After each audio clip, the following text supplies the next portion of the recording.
اللہ تعالیٰ اس کی وہ سوچی ہوئی دل میں سوچی ہوئی تمنا کو، اس کی مراد کو، اس کی دعا کو پورا کر دیتا ہے۔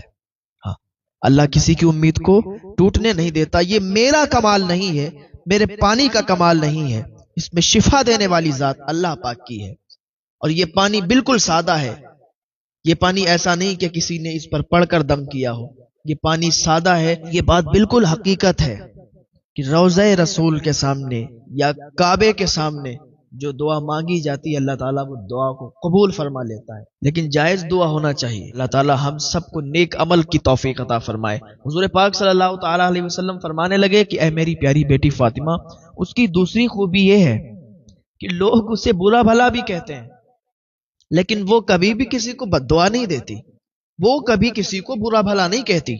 لوگ اسے تانے بھی دیتے ہیں، اسے برا بھی کہتے ہیں، لیکن وہ کسی کو برا نہیں کہتی، بلکہ اس نے اپنے معاملات کو اللہ کے سپرد کر رکھا ہے۔ اس کے سارے معاملات اللہ کے سپرد ہیں۔ وہ کہتی ہے کہ جو بھی معاملہ میرے ساتھ ہوگا میرا اللہ بہتر جانتا ہے، جو میرا اللہ کرے گا اس میں میں خوش ہوں، جس میں میرا اللہ مجھے رکھے میں اس میں راضی ہوں۔ اگر لوگ مجھے برا بھلا کہتے ہیں، لوگ مجھے برا کہتے ہیں، مجھے گالیاں دیتے ہیں، مجھے تانے مارتے ہیں، تو میں ان کو تانے نہیں ماروں گی، ان کو برا بھلا نہیں کہوں گی، انہیں گالیاں نہیں دوں گی، بلکہ میں نے اللہ پر چھوڑ رکھا ہے، میرا اللہ ان سے بدلہ لے گا۔ یہ دوسری اس کی خوبی ہے۔ تو یہاں پر میں چھوٹا سا اور ایک واقعہ عرض کرنا چاہتا ہوں کہ ایک دن ایک بستی میں سارے لوگ سوئے ہوئے تھے، رات کا سناٹا تھا، اندھیرا کافی تھا، رات آدھی گزر چکی تھی۔ تو اتنے میں ایک شخص کے چیخنے کی آواز آئی، رونے کی آواز آئی، سسکیاں بھر کے کوئی رو رہا تھا۔ گاؤں کے لوگ ایک دم اچانک سے اٹھ گئے۔ جب اچانک سے اٹھے تو دیکھا کہ کہاں پر یہ آواز آ رہی ہے، تو وہ آواز جب سنا، غور کیا تو وہ مسجد تھی جو ان کے محلے میں، ان کے گاؤں میں، وہاں سے آواز آ رہی تھی۔ جب سارے لوگ گاؤں کے مسجد کے قریب پہنچے، مسجد کے پاس پہنچنے کے بعد دیکھا کہ ایک بوڑھا شخص ہے جو سسکیاں بھر کے رو رہا ہے، اور اس کے ہاتھ میں ایک چاقو ہے۔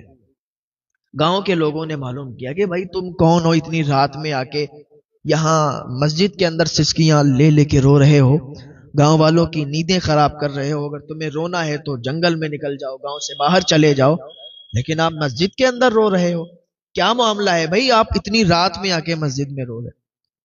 اس نے کہا میں تو بہت بڑا گناہگار انسان ہوں، مجھ سے رہا نہیں گیا تو میں اس مسجد میں آیا۔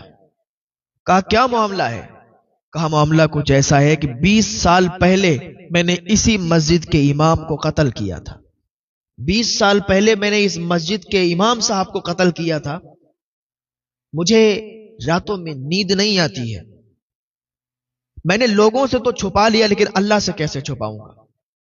اللہ تعالیٰ اپنے حق تو معاف کرتا ہے، حقوق اللہ تو معاف ہو سکتے ہیں، اللہ معاف کر سکتا ہے اپنے، لیکن بندوں کے حق نہیں معاف کرتا۔ بندوں کے حق ایسے معاف نہیں ہوتے جب تک بندہ خود ہی اس کو معاف نہ کرے، اللہ بھی اسے معاف نہیں کرتا ہے۔ حقوق اللہ معاف ہو سکتے ہیں، حقوق العبد معاف نہیں ہوتے۔ تو میرے دل میں ایک بات ستاتی تھی کہ میں نے اپنے گاؤں کے، اپنے مسجد کے امام صاحب کو قتل کیا، لوگوں کو خبر نہیں لیکن اللہ سب جانتا ہے۔ اگر میں لوگوں سے جا کے معافی طلب کر لوں، ہو سکتا ہے اللہ معاف کر دے، اگر میں ان امام صاحب کے بچوں سے جا کے، ان کے گھر والوں سے جا کے معافی طلب کر لوں، ہو سکتا ہے اللہ تعالیٰ معاف کر دے۔ تو میں اسی لیے آیا ہوں، مجھے راتوں میں نیندیں نہیں آتی ہیں، میں نے لاکھ کوشش کی چھپانے کی آپ لوگوں سے، لیکن چھپا نہیں سکا، اسی لیے آپ لوگوں کے سامنے آیا ہوں، ہمیں معاف کر دیں۔ 20 سال پہلے ہم نے اپنے امام صاحب کو قتل کر دیا تھا، ایک بات کو لے کر چھوٹی سی، آج مجھے بہت پچھتاوا ہو رہا ہے، اور میں اپنی ساری زمین، اپنی ساری پراپرٹی کو امام صاحب کے بچوں کے نام کر دیتا ہوں، تاکہ ان کے بچوں کی بھی زندگی صحیح سے گزر جائے، کیونکہ ان پر اب ان کے باپ کا سایہ نہیں ہے نا۔ تو گاؤں والے بھی رو رہے تھے، یہ کیسا شخص ہے؟